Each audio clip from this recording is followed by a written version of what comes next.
A year after the COVID-19 pandemic broke out, a new hope in fighting the virus is now on the horizon with the first deliveries of vaccines.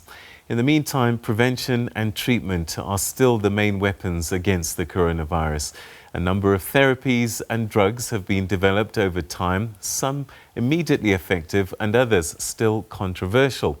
To tell us a little bit more about therapeutics, I spoke a little bit earlier to Dr. Janet Diaz, the World Health Organization's lead for COVID-19 clinical care. She began by telling me just how therapeutics had developed in the past year.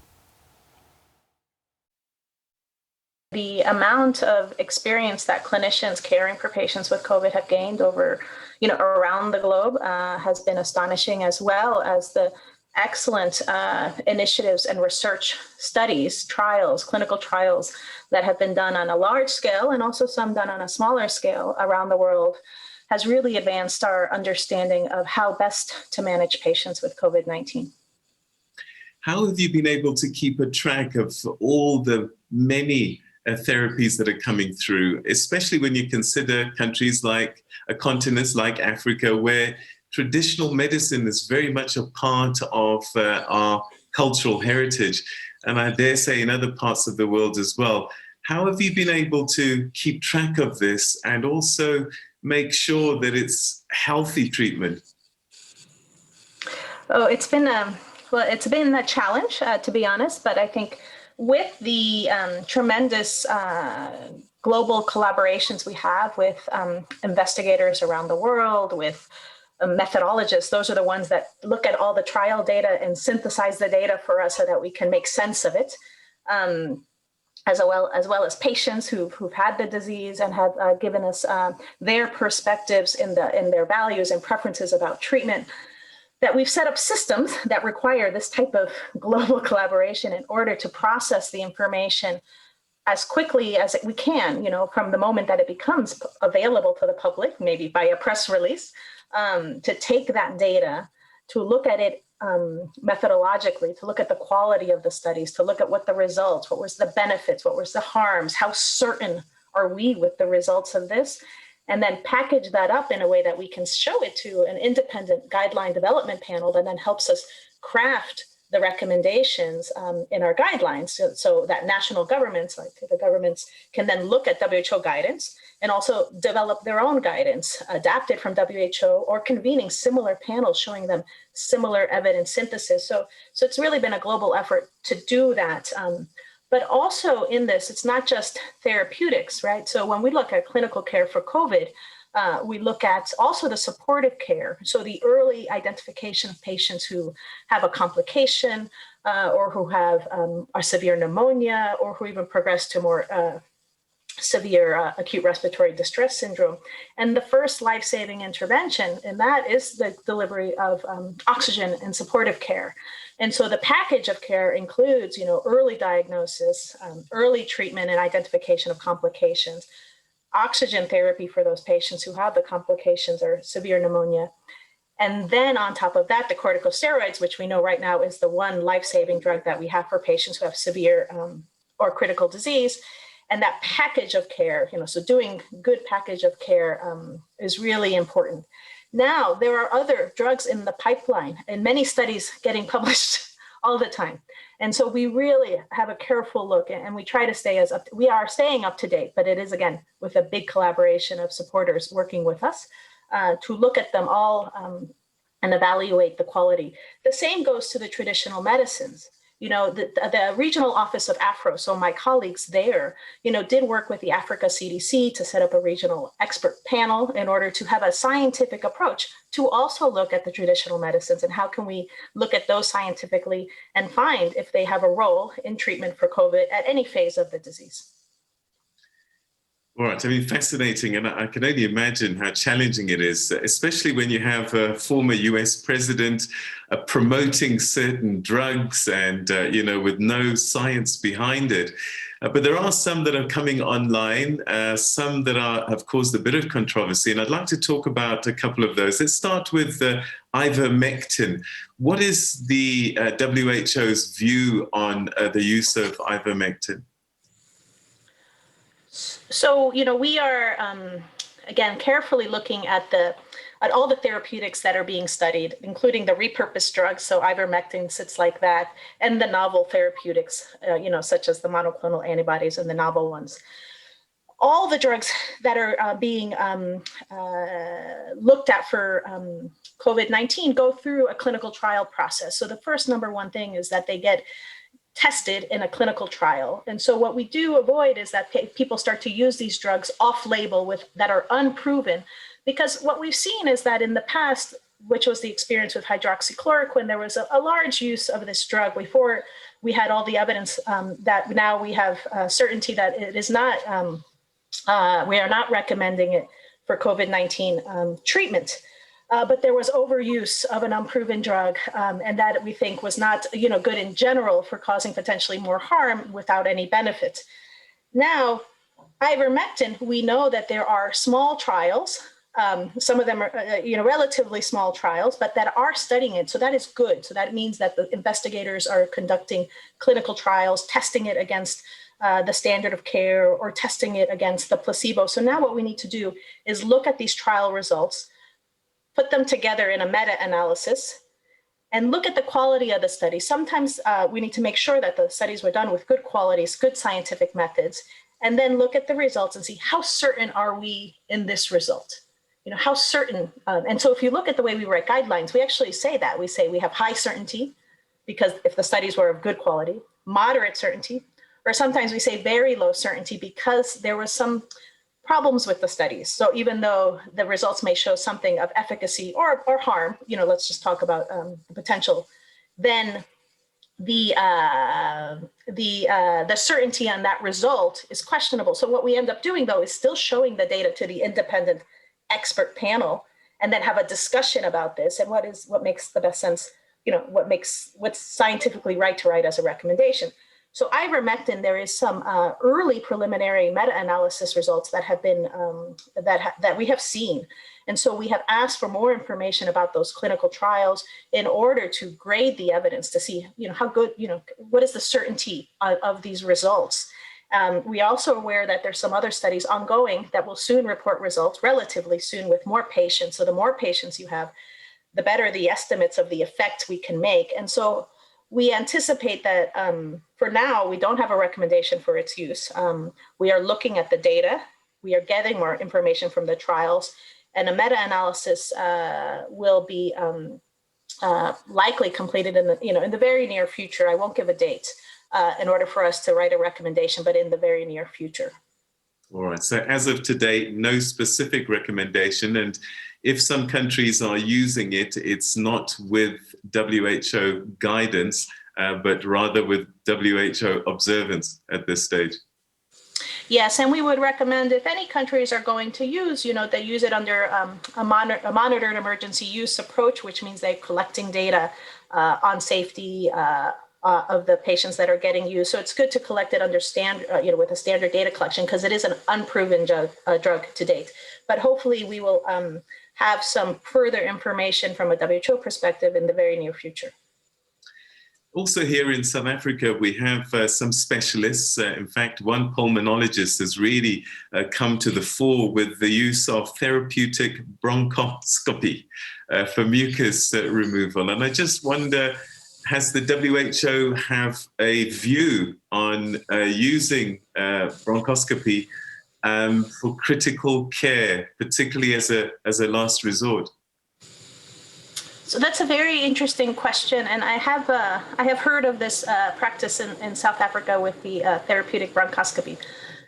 So right now in our recommendations, so I do want to say that we just published our updated clinical recommendations yesterday, and so that is available on our website, so the clinical management for COVID-19, and that focuses primarily on supportive care. And so we go through there the use of oxygen, when to use oxygen, when to use high flow nasal oxygen, when to use non-invasive ventilation, and when to use invasive ventilation. We also discuss the proning position when you put patients on their belly to help with oxygenation. So there's quite a good amount of information right now in that new guideline. We do not make a recommendation specifically for the use of therapeutic bronchoscopy. However, that's clinical. I would kind of defer to the frontline clinicians that are working managing those patients. Sometimes patients in intensive care may develop mucus plugs like you described, something that sometimes with the normal mechanisms. So I'm an ICU doctor and a pulmonologist as well. So with normal mechanisms, we used to suction patients through the endotracheal tube. If someone's on the ventilator, suction, and then we can pull out the mucus, and that's enough. But there are some cases where maybe doing these kind of less invasive techniques for mucus removal may not work. And so sometimes therapeutic bronchoscopy to remove mucus plugs may be necessary, but it's not something we recommend specifically in our guidelines. All right, so there are people watching at home, no medical background whatsoever, and we keep hearing about the use of oxygen. What's your advice in terms of home use oxygen? People getting these oxygen canisters and masks and taking them home and using them without medical supervision. What are your thoughts on that? Because there does seem to be people stocking up and treating themselves. Thanks. It's a very important question. Oxygen is a medicine. It's on the essential medication list from the WHO. Oxygen is life-saving for patients with severe pneumonia. And COVID-19 is highlighting the importance of oxygen and also highlighting the lack of oxygen in certain places, or the limited access to oxygen. So if more patients need it, you might not have enough. But even before COVID-19, oxygen is life-saving for children with, or anyone with severe pneumonia. It's necessary for safe surgery and trauma care, for safe maternal care. So, so oxygen has many indications. Now, since it's an essential medicine and it's meant to be used in patients who have, complicated disease, so if you require oxygen, that's not normal, and you should, and our recommendation would be that you get cared for in the hospital. Now, this is different than oxygen at home use for other chronic conditions, potentially. Sometimes patients with chronic obstructive pulmonary disease who have very advanced pulmonary disease, have oxygen at home. But that's a much different situation because they have a chronic disease. This is an acute disease. So the oxygen is just the first step. You need to get oxygen, you need to titrate it appropriately. So that requires monitoring. It requires a nurse or a doctor, a setting, so that you can be cared for closely. And then if you need more oxygen, you get the more oxygen. If you need another delivery device, not just the nasal prongs, but a different type of mask, then you get that. Doing this at home without medical supervision is not safe. And it's preferable that the oxygen get used in the acute setting. So we should ensure that the facilities have enough oxygen to care for the patients that need it, and that patients who are sick go to the facility and don't stay home thinking that they can treat themselves with oxygen. We've seen recently White House advisor Dr. Anthony Fauci say that a mutated coronavirus strain, like the ones seen in the United Kingdom and South Africa, he says, and has described it as disturbing and could pose a threat, and this is quoting him, to COVID-19 antibody treatments. Should South Africa be concerned, especially as we're expecting our first vaccines to arrive on Monday? So I won't comment on the vaccination aspect since I'm not a specialist on the vaccination. But just to comment on the variants, I think we understand that, and I think this has been clear, that variants will emerge over time, and that we have to carefully look at the variants and how they may impact vaccines as well as therapeutics. And so the scientific community needs to carefully look at that. For example, whether or not the monoclonal antibodies, will they be able to neutralize, the variant? That's the question, but that can be tested for. Right. And so the monoclonals that are out there, and again, those are all still investigational, right? We don't have, at this moment in time, WHO has not issued a recommendation for monoclonal antibodies for COVID-19. We're still waiting for more data to show that they're effective, but this will be part now to look also, are they able to neutralize the variant? And so I think the scientific community is very well aware of that and how to test for that. All right, and I suppose that as we start to wrap up, some advice for our viewers. One of the things I keep hearing from healthcare practitioners is that people are coming too late. It does seem that sometimes you can feel fine, but your oxygen level's already starting to dip. What's your best advice in trying to get a sense of where you are and when you need to really think about going to get help and getting it early? So the first thing I would say is prevention. So before I say the answer to the question, I want to say prevention. Prevention is still the best, because if we can prevent infections, we can reduce the load of patients who get very sick and also reduce the load of those that are going to the hospital. So the stress on the health system is not so high. So physical distancing, washing your hands, wearing your mask at the appropriate places, that is the most important interventions for prevention. And then when the vaccination becomes available, which I hear will happen very soon for you, then to get vaccinated. For those of you that have that get sick with COVID-19, that are sick and are treated at home, because you have, an early disease or you have mild disease where you have, few symptoms, then we have just recently issued a recommendation in our new guideline that under doctor's clinician supervision, so if you're at home and you are from a high risk group, let's say you're a little bit older, let's say you have a chronic condition, that the use of a pulse oximeter, so that's the little device that goes on your finger to measure your oxygen saturation, can be used to monitor yourself. But that should be done not just because you decided to do it yourself without medical supervision. You should talk to your doctor about it, or to your nurse, or the telehealth, however the system is set up.